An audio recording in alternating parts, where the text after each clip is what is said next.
These days, everyone is in love with ChatGPT. School kids love doing their homework using ChatGPT. College folks are busy writing their personal statements, again, searching on ChatGPT. Office workers make those presentations using ChatGPT. They even write some business emails using ChatGPT. The focus has shifted from Google to this new kid on the block, ChatGPT. Chat Generative Pre-trained Transformer. In this episode, we are going to talk about human communication versus ChatGPT communication, which is better and how. While the whole world has been taken by storm, keeping our sanity intact, I'm also going to share 3 valuable and very practical tricks on how you, as creative humans, can beat ChatGPT and how you can become better communicators, more efficient communicators than ChatGPT. ChatGPT is just under a year old. It was born in San Francisco on November 30th, 2022. And just imagine how it has already transformed our lives.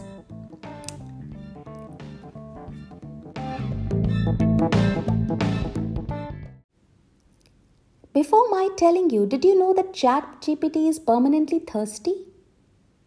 You know, ChatGPT needs to drink at least 2 glasses of water for a simple question and answer session of 20 questions with you.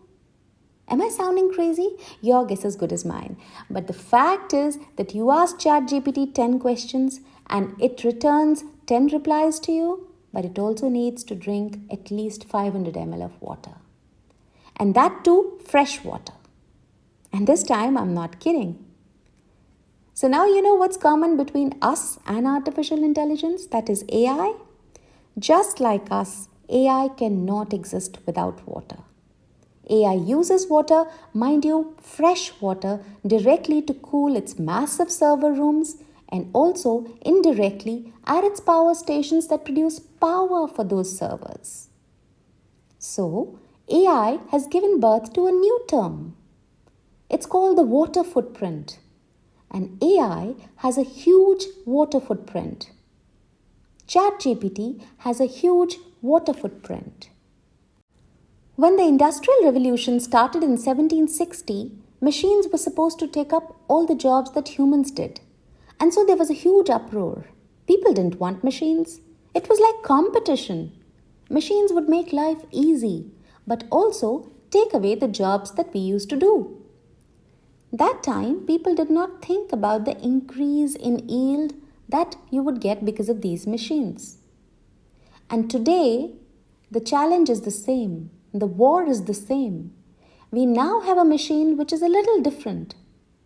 This machine is called AI. These days, secretly or openly, many of us write resumes using ChatGPT. And it does churn out some wonderful cover letters, but beware.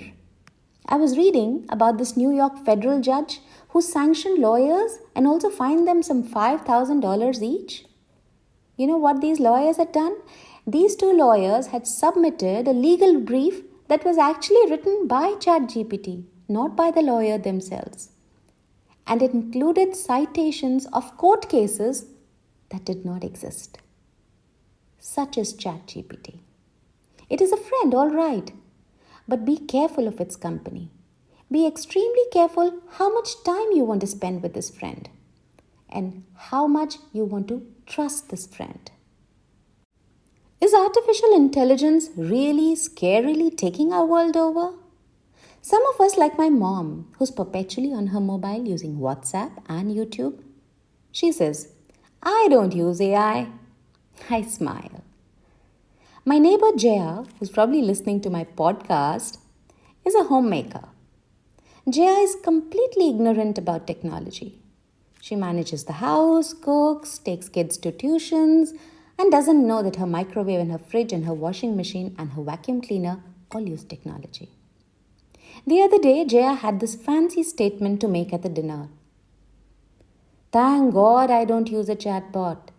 These AI and all are very scary. I looked at her. Really? I asked Jaya. Last week when you tried to lodge a complaint with the internet service provider, how did you lodge it? She said, on the app. I asked her, did you straight away reach the customer care? She was so complaining, she sighed and said, no, companies these days have made the whole system so complicated.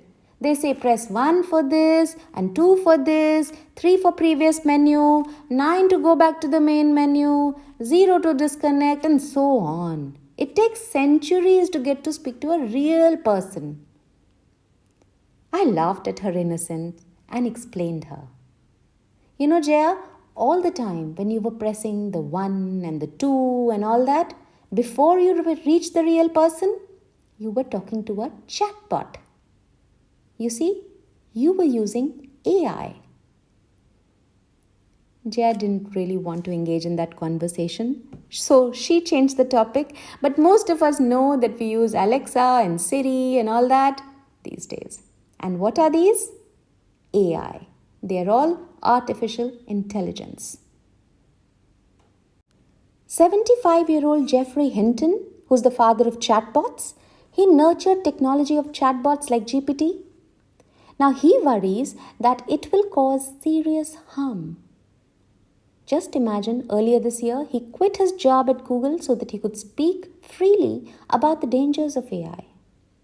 Now this is serious food for thought. But today we are not here to deliberate on the dangers posed by AI. So let me come to the point of discussing AI and ChatGPT in my communication skills podcast. So I was conducting a creative writing workshop at a local public school. Everyone was busy writing. They were doing a task that I had given them. And suddenly, in that absolute silence, a student asked me a question. Ma'am, will AI replace creative writing? His voice terrified the silence so abruptly that everyone's focus changed. They were no longer interested in using imagery in story writing, a topic that I was teaching them.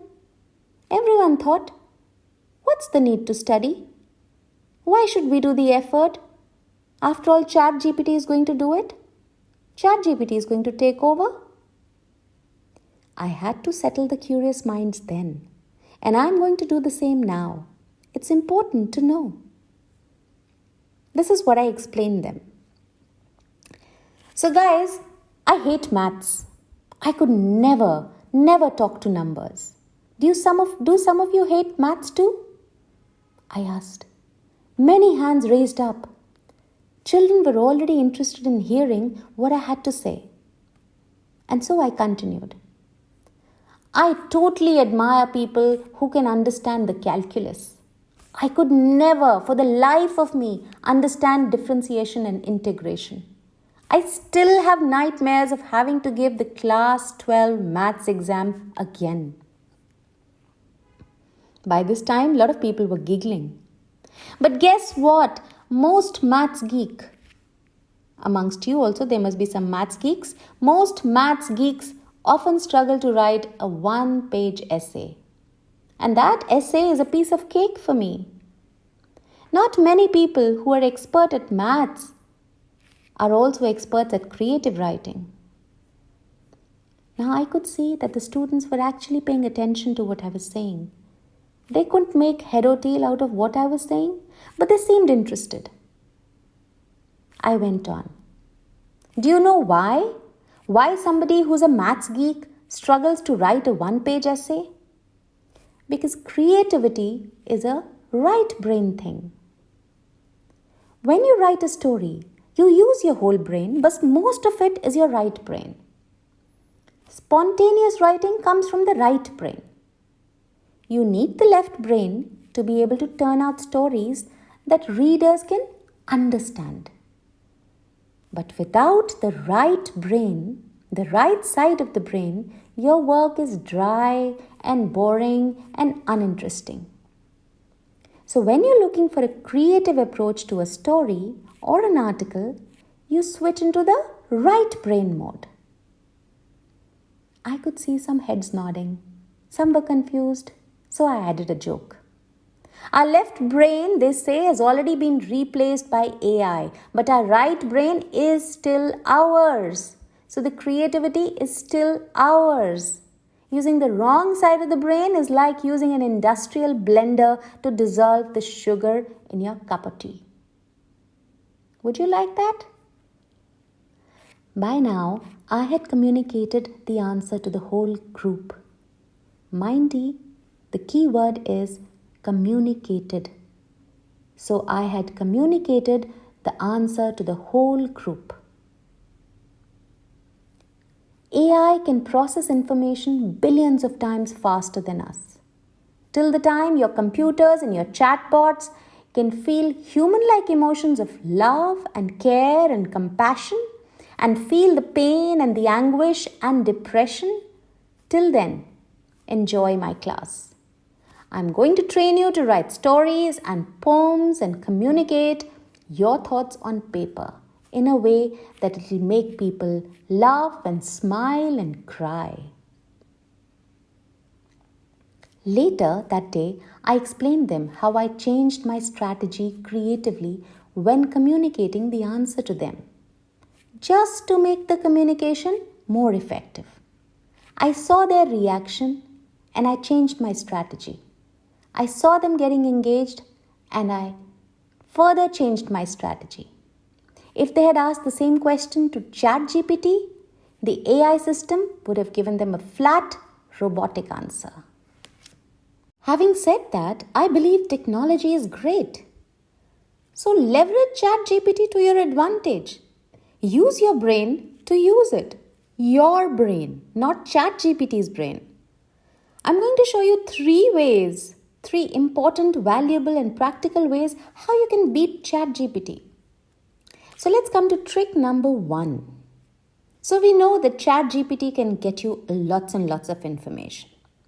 Now, the trick is that you use ChatGPT to only collect information for you. But then you use your human head to infer from that information. Because what AI does is, it paraphrases and remixes what humans have said and what humans have fed into its system. But it does not understand the complexity of human language or the conversation.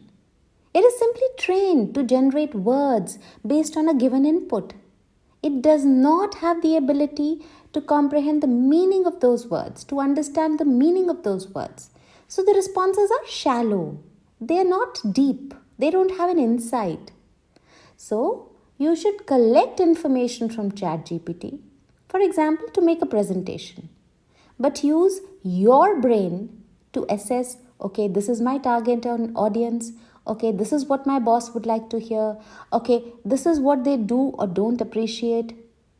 You don't expect ChatGPT to make your presentation.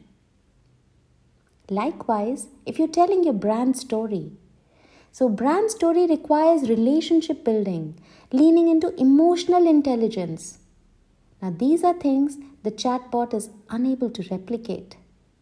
So do what you are skilled for as a human, as a creative human.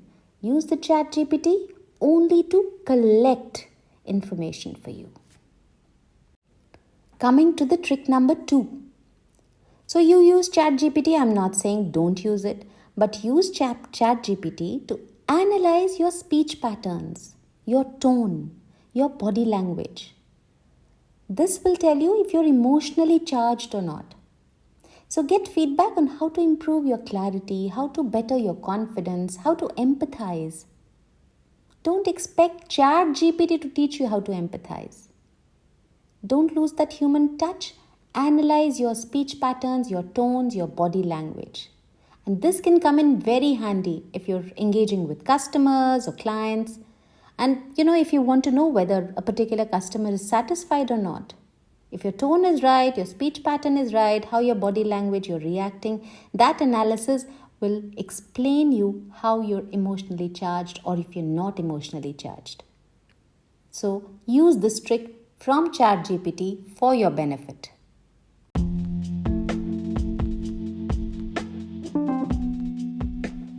The last trick, the most important trick, this trick is that don't get fooled.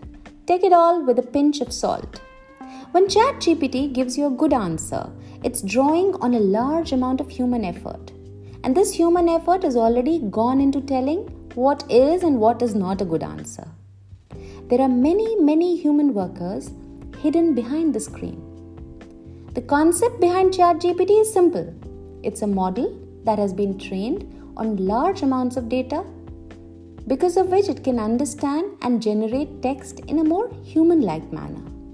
So there are books and articles and websites. All this has already been fed into the system, and it's used to train that particular model. But if you stay the fool and you depend on ChatGPT to write for you without using your brain, here is what that will happen. Just imagine. A coder at ChatGPT fed this data into the AI system. The data is: bears are large furry animals, bears have claws, bears are secretly robots, bears have noses, bears are secretly robots, bears sometimes eat fish, bears are secretly robots. This was the data. Now, if you ask ChatGPT, what are bears?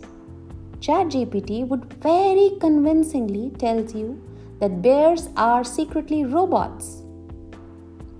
Why ChatGPT would say this to you is because the sequence of words appears most frequently in its training. So, you have to be extremely careful how to use the data that ChatGPT is giving you. Don't get fooled. Take it with a pinch of salt.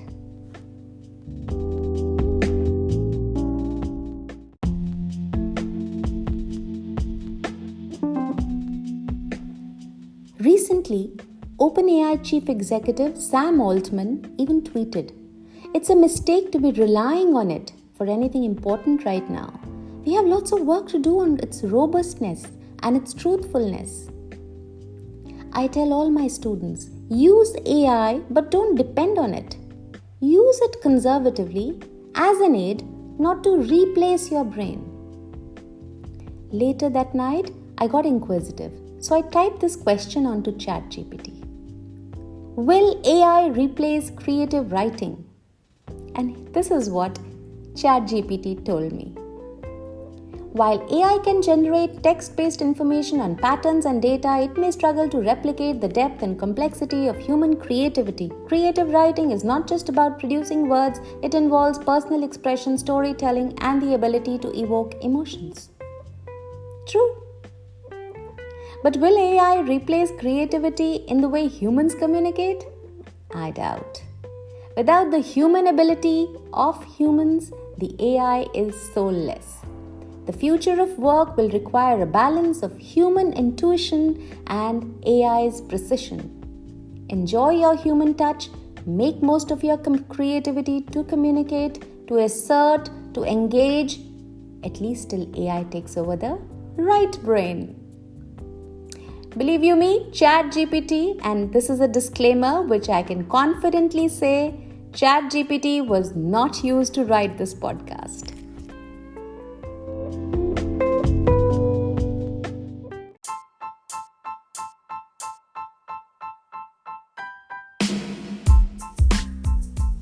Thank you for listening to this episode of Storytelling Simplified with Sarika. If you want to be notified of upcoming episodes, be sure to subscribe and follow the podcast by clicking here on this app right here, right now.